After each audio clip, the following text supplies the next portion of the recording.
My friend's girlfriend is plagued with mental demons, all of them telling her I'm trying to steal her man. Now I avoid them like the plague, but somehow I'm still living rent-free inside her head. Posted by you/particular anxious 208. Miles and I are in our early 20s. We have known each other since we were 2 because our parents are best friends. Now, I wouldn't say Miles is my best friend. He is a good friend and we do hang out on occasion, but we see each other on all major holidays because of our parents. The problem started because of a dumb childhood memory. When we were 8, we had a wedding play in the school aftercare program. I played the bride and Miles was the groom. It was a play with horrible songs and uncoordinated kids. Obviously, our parents took pictures and videos of that, and we each have one picture on our family picture walls. Miles is dating Lindy. They met 3 years ago and started dating last year. Lindy does not like me. So every time we coincide at a celebration, she makes a comment about me being the typical girl best friend. One time, she even said that I secretly wanted to sleep with Miles. I have no clue where she got that impression from. Miles and I have different friend groups and schedules, and besides the monthly catch-up over food, we don't really meet that much. Things got worse when Lindy saw the wedding play picture. The comments just increased. She even started DMing me on Instagram, saying she knew what game I was playing. I talked to Miles about this once, and he told me to give her time. So his birthday was on Saturday, and I was invited. Lindy wrote me something along the lines of her supervising me. This was their first birthday as a couple, and I was apparently not allowed to take up his time. I was honestly just fed up. I tried talking to Miles once more, but he said the same thing. So I just skipped it. When the party started, I wrote a quick message saying, "Sorry, I can't come," and told him my mother would bring his present. Now he's upset with me for missing his birthday. Lindy is mad that I made it all about myself, and my parents are upset that I missed a family function. Edit. I didn't show anyone the messages because I didn't want to make more out of this than it is. I didn't want to turn anyone against Lindy, especially since she's a new fixture in Miles' life. That would just make things more difficult for both of us. I thought that talking about it might be the more mature thing to do. My parents aren't mad at me or blowing up my phone. They, along with Miles' parents, were just bummed out that this was the first birthday I ever missed. As for why she's jealous, I have no idea. Neither of our parents ever wanted us to get together. There were never any jokes or anything about it. I think they'd also never want that. The wedding play picture is in the living rooms because they loved it, and it was our first play. Update 11 days later. I'll update you on the first part and clarify some things later. After my post, I talked to Miles. At first, he was kind of mad and thought I had been blowing things out of proportion. We came to the conclusion that we should distance ourselves while he figures things out. Mainly because I didn't want the added stress of petty drama. Then I talked to my parents and explained to them what was going on. They were really upset by how Lindy treated me. Obviously, they weren't going to get involved, but it was nice to get that off my chest. Then, nothing else happened until Tuesday evening. Wednesday was a holiday, so some of my friends took the opportunity to go to an Irish pub to do karaoke. At some point, my best friend and I went to the bathroom to pee and touch up our makeup. Then Lindy and some of her friends walked in and kind of cornered us. It wasn't pretty. They started loudly talking about man-stealing beaches and how some women were just born to be homewreckers. They talked about how pathetic it is to pretend to be a guy's friend just to sleep with him, and how pick-me girls are the worst. They kept edging us physically into the area by the hand dryers while pretending we weren't there. My best friend eventually had enough and just pushed through them, pulling me behind her.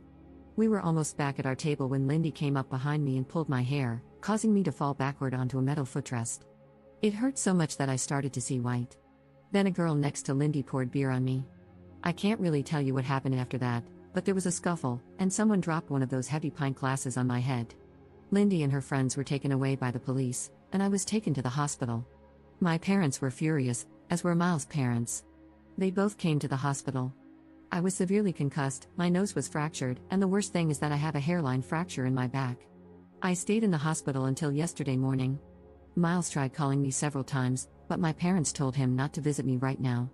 I did get an official notice stating that there's now a legal case against Lindy and one other girl for assault and public disturbance in the bar. So now I'll have to deal with all that legally. I finally talked to Miles. Long story short, those of you saying Lindy isolating him was a sign of an abusive relationship were right. He told me all the things she said to him to make him feel awful. She would freak out about anything in her life and take it out on him. She would scratch and bite him when she was mad. Our talk ended with both of us crying and apologizing. We're going to be closer again. At least we can talk about these things more openly. He broke up with her and is staying at my parents' house. So that's it for now. Second update 3 months later. I'll update immediately and go into details later. An official court date has been set for my case against Lindy. It took 2 months to get, and it's still some months away, but at least it's something. Our lawyer said that Lindy is probably not going to jail since she's a first-time offender. If she does go to jail, it would be for no more than 3 months. Most likely, she'll have to pay a fine equivalent to 100 days of her income or something like that. I've let my father handle this 100% because I don't have the head for it. There's a second lawsuit going on at the same time since I am now legally considered chronically ill. The hairline fracture wasn't a passing thing but has developed into a long-term condition. I'm in pain daily. Not every day is terrible, but not a day passes where I'm not at least at a 2 on the pain scale. As a result, I haven't been able to work. Right now, my insurance pays 75% of my former income, and my workplace covers the rest, but I will probably get fired. So, my insurance filed a claim against Lindy to cover my lost wages. I'm currently not in contact with Miles. I try to be supportive, but being disabled by his jealous ex-girlfriend has made me bitter toward him. He was a victim, but now I can't live my life, and I partly blame him for that. I'm in therapy to work through all of this and have taken up some new hobbies. I've started writing more and looking into courses or online classes. Miles' parents have been very apologetic and have supported me a lot. His mother has been a saint. She's volunteered to drive me everywhere, and we've actually become friends. We even went to see Deadpool and Wolverine together. She's a stay-at-home wife, so we have a lot of time. One of Lindy's friends reached out through my lawyer, offering to testify against her. She also sent a letter apologizing. To make a long story short, Lindy had told them that I was bullying her and that Miles had already cheated on her with me once before. So that's where things stand right now. Take care and watch your back. Third update 2 months later. Hey everyone. So, here we are again, and yeah, things have moved along, but honestly, I'm just tired. The first court date? It came and went. It was my insurance company versus Lindy, and surprise surprise, she lost. She's on the hook for most of my lost wages, which is nice, I guess. I didn't have to be there the whole time, which I was grateful for because I've had enough of this mess. As for the criminal case, well, we don't even know if we'll end up going to court for that one. My lawyer is handling it, and I've handed the reins over to my dad because, honestly, I've had it. I'm no legal expert, and after that insurance loss, Lindy's in a bad spot. Her legal team is apparently scrambling to do some serious damage control, but at this point, that's not my problem. More of Lindy's friends have crawled out of their hidey holes to give testimony. Turns out this wasn't her first rodeo. Another girl came forward with evidence of Lindy pulling similar stunts back in high school. This poor girl was just sitting next to Lindy's then boyfriend, being a normal human, and Lindy went off the rails, starting rumors and even spreading literal breadcrumbs on her table to trigger her celiac disease. Yeah, she's that kind of psycho. No one could prove it at the time, but now, with all these friends popping up, it's all coming to light.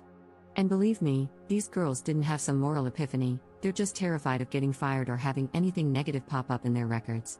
The receipts are coming out, and it's getting uglier by the day. Now, let's talk about Miles, because that's a whole other dumpster fire. I'm still not speaking to him. Turns out he's known for a while that Lindy was threatening him with bad things if he didn't cut me off and make his parents stop talking to me. And this idiot laughed it off, thinking she meant breaking up with him or something. But no, she was dead serious. She even started stalking me and one of his cousins. She made a fake profile and was sending cryptic messages to his cousin. What did Miles do? He talked her down. Yeah, that's it. She kept giving him ultimatums, and he just rolled with it. So, yeah, I'm even angrier at him now. He knew she was unhinged and didn't do a damn thing about it. He let her spiral while I got dragged through the mud. His dad finally got involved and dragged him to the police, where they filed reports about all the crap Lindy pulled. They have evidence now from the stuff with his cousin and even photos from when Lindy got physical with him. So, at least something's happening on that front, but it's too little, too late if you ask me. As for Lindy, well, she's gone radio silent. Except for TikTok, of course. My friends keep sending me her cringy videos, and it's honestly kind of disturbing. She's acting like nothing's happening, like her whole life isn't unraveling. She's got a new boyfriend now, and they're making those awful lip-sync videos together. I think she's living at his place, but who knows? Maybe her parents cut her off. Wouldn't be surprised. Oh, and the guy? Yeah, one of my friends looked him up. Let's just say he fits right into her pattern. As my grandma would say, there's a lid for every pot. On the health front, still nothing good to report. My pain hasn't improved, and I'm now waiting for a surgery appointment, which looks like it'll be early 2025. The pain is radiating to my left hip now, which is just great. I feel like that sad little dog from the Black Cauldron. But, hey, silver lining, I've made friends with a few of the nurses who work with me. One of them braids my hair, which is kind of sweet. I'm also seeing a physiotherapist regularly, mostly for massages at this point. It helps, but some days I feel like I'm just patching myself together with duct tape. The therapist suggested I start doing pool exercises, so now I'm in an aqua aerobics class for seniors. No, there isn't a disability-specific class in my town, and frankly, I didn't feel like looking too hard. The old ladies are a riot, though. Well, except for one who always looks miserable, but honestly, I'm not one to talk. One piece of good news, I finally got approved for a wheelchair. So, at least I can go out with my friends without feeling like my body is falling apart after an hour. I've also been taking a few university courses for fun and playing way too much Fallout. So, there's that. And that's where we are. It's still a mess, but I'm just doing what I can to get through it. Thanks for sticking around, I guess. Fourth update 5 months later. Hi, everyone. Things have finally settled enough for me to share an update. The court case is over. Lindy was sentenced to actual prison time, with none of it suspended. She also has to pay restitution for my medical expenses, lost wages, and pain and suffering. The court didn't miss a thing. They went through all the evidence, testimonies, and even the messages, and it was clear who was at fault. I cannot tell you how much of a relief it is.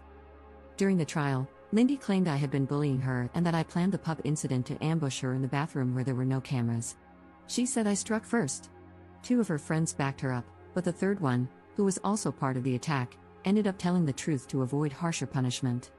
It was obvious their stories didn't line up, and when the outside CCTV footage and witnesses from the pub were brought in, her whole narrative fell apart. The court didn't buy it, especially with all the messages Lindy had sent me before the incident. She could not explain why someone supposedly bullying her would also be the one receiving threats from her. It also came out that Lindy and her new boyfriend had been intimidating witnesses. He even messaged me on Instagram, trying to get me to say something incriminating or admit to something I didn't do. At first, I didn't realize who it was, so I replied briefly, but once I figured it out, I stopped immediately. Thankfully, I had already handed over everything to my lawyer, so it was documented. Watching her lawyer try to frame her actions as acting out under stress while knowing she was tampering with the case was surreal. There was a moment outside the courtroom where my parents and Lindy's parents talked. It wasn't an argument, but it was uncomfortable. My parents pointed out how everything presented in court made it clear what Lindy had done. Lindy's parents didn't argue back, but they seemed completely out of their depth. They mentioned being shocked by how much she had escalated things and admitted they hadn't understood how serious it was. They've taken on the financial burden of her restitution, which means I know the money for everything will come through. It's hard to say if they're doing it out of guilt or to protect their image, but either way, it's one less thing for me to worry about. Adjusting to my new normal has been a mixed bag. The chronic pain is still there, and my surgery isn't happening for a few more months. I've also been dealing with the endless back and forth of German bureaucracy. My insurance keeps sending letters asking, "Hey, you still disabled, lol?" As if chronic pain and an unhealed fracture could magically fix themselves. Every time I think I'm done explaining my situation, they send me another form to fill out. It's exhausting, but my doctors have been really supportive and always help me get the paperwork sorted. Some days are harder than others, and there are moments when I feel sad about how much my life has changed. A few months ago, I was stuck in that sadness, angry all the time and constantly thinking about how unfair this all is. I think I was grieving the life I thought I would have. Now, though, I've accepted that this is my life, and even if I never fully heal, I know I'll manage. I'm not letting Lindy take up any more space in my head than she already has. I've started focusing on things that make me happy again. My friends and I started a Dungeons & Dragons campaign, and they come over to my place to play. They're so patient when I need breaks or when the pain gets bad. Through that group, I met someone. At first, I was nervous about getting close to him because I thought he might see my situation as too much to deal with, but he's been amazing. He drives me to appointments, brings me groceries once a week, and has never made me feel like a burden. I'm falling in love with him, and for the first time in a while, I feel hopeful. I've also been keeping my mind busy with courses and finally rewatched all of How I Met Your Mother. Sometimes I catch myself comparing my old life to this one, and it makes me sad, but I don't stay in that feeling as long as I used to. I've started finding a balance between moving forward and letting myself feel everything that comes with this new chapter.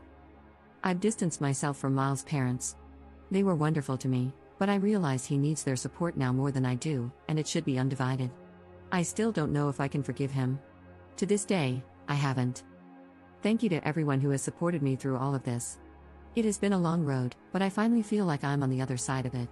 Take care of yourselves and hold on to the people who make your life lighter. They make all the difference.